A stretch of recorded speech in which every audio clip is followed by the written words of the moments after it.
One big thing that adds a depth of emotion to the whole thing is the sort of, cinematic flow of each song that we have, because Yeah, all the songs are really dynamic, not in terms of like decibels, but in terms of, the general vibe of each part. And it really yeah. feels like a little story with like little ups and downs and stuff.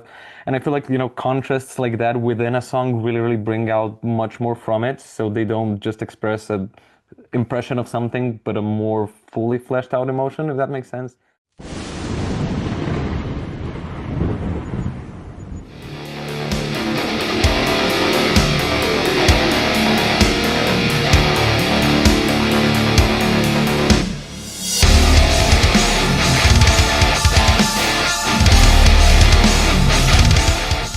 All right, guys, this is Ryan with Ethereal Metal, and today I'm here with Matic of Hei'An, and we'll be discussing their sophomore release, Kiss Our Ghost Goodbye, available now on all digital platforms. Matic, thanks again for joining us today.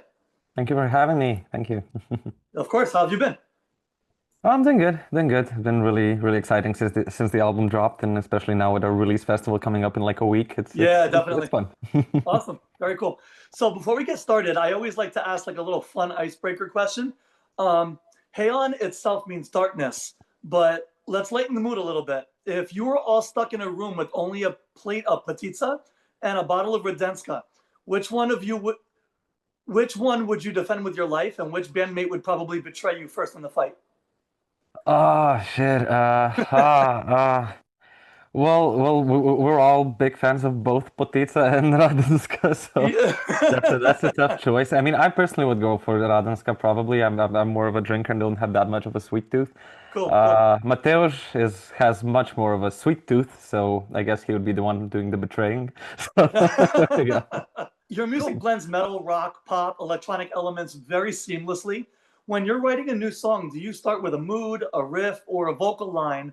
And how do you know when it's a right fit for Heian? Well, for this album, we switched things up quite a bit compared to how we wrote the first record, and Yeah, I really like the workflow that we kind of developed here. So now for the like little ideas that we have for the future, we're kind of, sticking to a very similar workflow. So I basically start each song by just playing in my DAW and playing with different synth sounds, with different samples, with different like little beats and creating little loops, and just exploring sonic possibilities, I guess, and without any restrictions, without any overlaying concepts or anything. sure. And once I come up with something that kind of feels right, that kind of either sounds interesting or makes me feel something, a very good indicator is if I get goosebumps. It does sometimes happen, and if it does, then that's perfect. And Nice. once I get something that I feel like I can work with, I start arranging a more fuller, more fleshed out demo, adding live instrumentation and everything. Then, we bring the other boys into the mix and everybody adds their own touch, especially pertaining to their own parts, but also, in the sense of the full picture as well. Yeah, And it's a lot of back and forth and a lot of just playing around and retroactively changing stuff based on what we maybe did later in the demo process, in the writing process or whatever. So it's a very, unburdened and free kind of workflow. And the really cool thing about it is that it seems that no matter what we do, it ends up sounding like Heian. So I don't know what exactly happens because it's not like it's a very deliberate thing that we do, but even if we do something totally different than any time before, it kind of ends up sounding like us, which is something I'm really happy about because I'm not sure what we would have done if that weren't the case. And then when I dive into a more like deeper philosophical level of things and into more like conceptual stuff, it's when it's always when I'm working on the lyrics and on the vocal lines. But we do start with the instrumentation, and only then, once I figure out how a song makes me feel, and I get inspired, to lay down some lyrics, that's when that sort of part happens. And again, it is very retroactive because when I come up with that, we might go and change some stuff as well. So yeah, yeah, it's a pretty fun process. cool. Very cool. Yeah. And I've noticed the interplay between your clean vocals and Aliash's harsh screams is, for me, it's striking. How do you decide which emotions or story moments get clean melodies versus growls? And how has that evolved since your first album? Yeah, so the decision usually comes pretty naturally. I mean, whether it's like a line in terms of the lyrics that feels more aggressive, or if the instrumentation, a specific part feels more aggressive, we just kind of, really quickly figure out whether this part should be more clean or more screamy. Sometimes we like to play around with like contrast and stuff, but Cool. it does come pretty naturally. And it's evolved a lot since album one because I mean, we only added Elias as a full-time band member after the first album was already released, and he Yeah. was only featured on one track on that first record. And it was interesting because I almost deliberately had in mind the fact that okay, we now have a harsh vocalist, he needs his time to shine as well, and we kind of tried to work that into the songs too. But because we all listen to so much different stuff, and apart from all the poppy stuff, we also listen to a lot of heavy stuff. The Yeah. kind of Yeah. screamy blend does come naturally as well. It's not like we force it or anything. So Nice. it's a really fun 50-50 kind of process. Yeah. Cool. Cool. And the album itself, huge cinematic landscape and scope to it. Working with Randy Slaw and Zach Cervini, how did their production influence the album's emotional arc and your approach to the dynamics? A lot, a lot. It definitely came, the whole like cinematic aspect of things and a very clear sonic direction and all that came from us already. Yeah. But Randy did a fantastic job at really, really understanding our vision. We talked about the songs a lot. We, pulled up a shit ton of different references for like every little section of each song. Yeah. And, he really, really got what we were trying to do and just elevated it so that it would, it actually sounded as good as it did in our minds, right? Nice. So yeah, he killed it. He killed it. Working with him has been amazing every time so far, and I'm sure we'll work more in the future. And in terms of the mixing engineer, so Zach and Joseph, they just took everything we gave. We did try to make a big effort of, having really, really well recorded tracks, really, really well produced parts and everything, so that the mixing engineers could just mix and that's it, not like do any creative stuff or anything, so that, the workflow for them was also a bit easier. And it was much, much clearer from the, stems that we sent to them, what exactly the final product should sound like. But of course, through their expertise and technical abilities, they just, made an already really good sounding raw recording because it was kind of that well produced. Just Yeah. Yeah. an extra 3 levels higher. So yeah, hats off to those Cool. guys. They're killing it. All right. Very cool. And I wanted to ask also, so you recorded string quartet versions of Imago at East West Studios. Yes. Did that experience shape how you approached orchestration and layering on this new album? Um, yes and no. It was kind of so because we did that and we really felt like doing that was super super fitting for the sound of the album Imago because it was a much more like natural organic sounding record. Sure.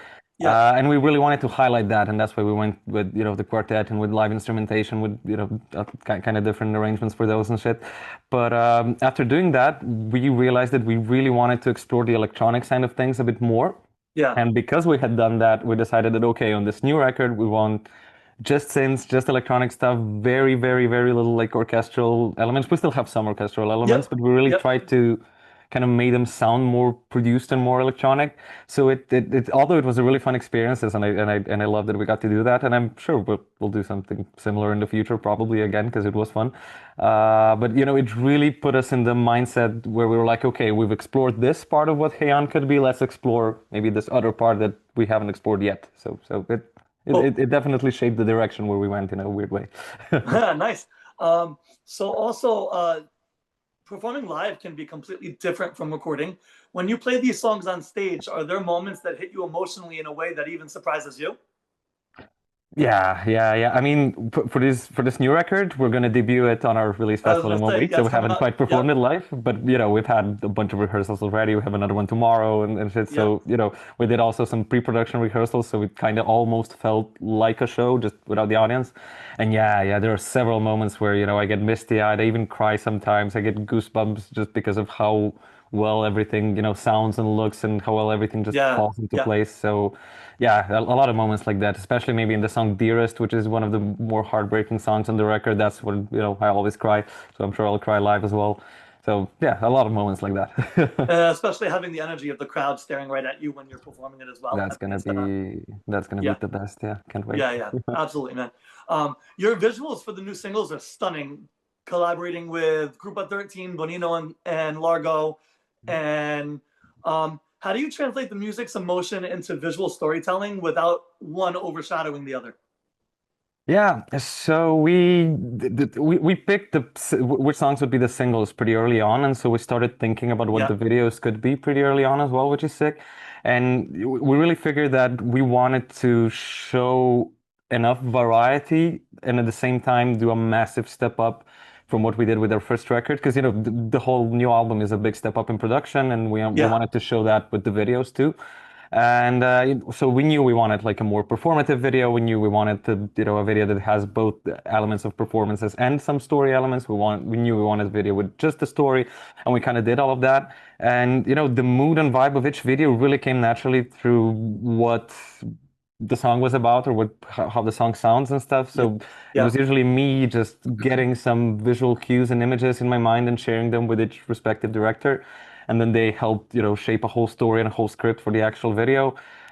So we really really tried to make it so that so that even if you watch the video on mute, you could kind of almost hear the song. You know what I mean? Yeah. So Yeah. that's kind of what we went for, and I'm really happy all of those guys killed it. Group of 13 have been so amazing. The Bonino video also turned out fantastic. They're all sick. So yeah. Very cool.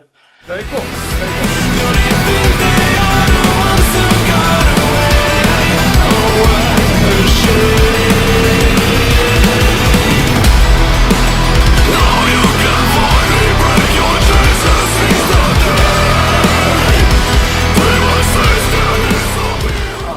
This album feels intensely personal to me. On Kiss Our Goes Goodbye, there are moments where the songs feel like they could shatter under their own weight. And I felt that break myself while listening to the promo that I had, especially on Dearest, you were talking about an undertow as well. Mhm. Mhm. Um, when you're creating these tracks, how do you intentionally push them to that emotional brink? And what does it feel like for you as the one living inside the music? Well, it's much less intentional than it is intuitive, I guess, because it does kind of come on its own.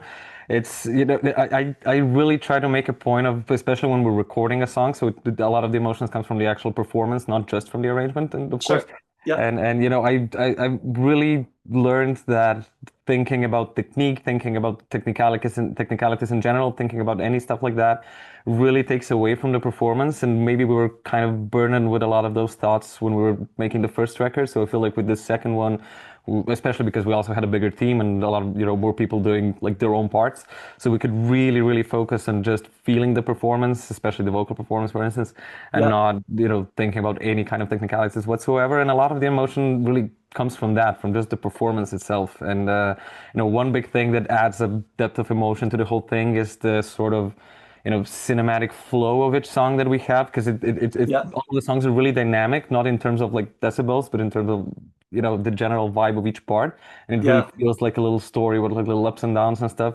And I feel like contrasts like that within a song really really bring out much more from it, so they don't just express a impression of something, but a more fully fleshed out emotion, if that makes sense. Yeah. Yeah. For sure. And yeah, sorry, what was the second half of the question? There was something else you asked.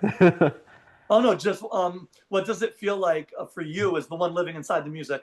Yeah, right. So it's the best. It's cathartic for me, Yeah, even though the great. songs often sound really heartbreaking or really dark. Although I Yeah, do try to make a point of always having kind of a light at the end of the tunnel kind of thing, at least per album, if not within a song. sure. And even if a lot of those moments do sound dark, once I do write them, once I do perform them, once I listen to this back, once I we go through the songs and rehearsals, once we play them live and everything, it feels happy and freeing for me, because by the point that the song's done and that I get to do that, I've already kind of worked through the emotions that were present while writing the song. So it's very, very much a cathartic and therapeutic experience. And my point is to try to like almost be my own therapist in a way. Not Yeah, like yeah, yeah. if people need therapy, go to therapy. I'm not saying that you should do that, No, of but course. but Yeah. I kind of try to be my own therapist in a way, in a lot of senses when I write these songs. Yeah, yeah. And so yeah, that's pretty much the thought process and the feeling that I go through Awesome. while either listening to them or performing them. Yeah. Cool. And the album title itself, Kiss Our Ghost Goodbye, very thought provoking. What do these ghosts represent for you personally? And how do you hope listeners will connect with that theme? Mhm. So each song kind of addresses a ghost, so to speak, that I've Yeah. worked through and tried to kiss goodbye. And that there's pretty much three main thematic pillars of this record, like three main groups of ghosts. Yeah, yeah. One being, my sexuality, because I came out as bisexual a while Right. ago, and that was like between Imago and Kiss Her Goes Goodbye, and it's something I never kind of addressed in songwriting before. And Sure. I didn't want to like I didn't want the record to like be an LGBT record per se, but it's still a part of me that's undeniable. So Absolutely. I Yep. wanted to kind of express that.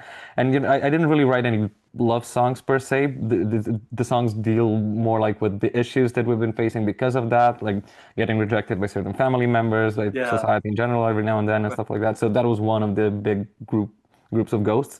The other one was my MS. I've been diagnosed with that between Imago and Kisser Goes Goodbye, so it was Oh, goodness. also something new, completely new for me. I'm doing totally fine, as you can see. I was I'm gonna on say that's amazing. medication. Yep. Thank you. I'm on medication. It seems to be working super well. It's in remission right now. But That's amazing. when I was diagnosed, it was like a really unsure and scary time because I wasn't sure how exactly this is gonna play out. At first, I started getting some really dark thoughts. I was like, okay, I'm gonna die. This is it, But Of course. Yeah, luckily, absolutely. I'm doing pretty well.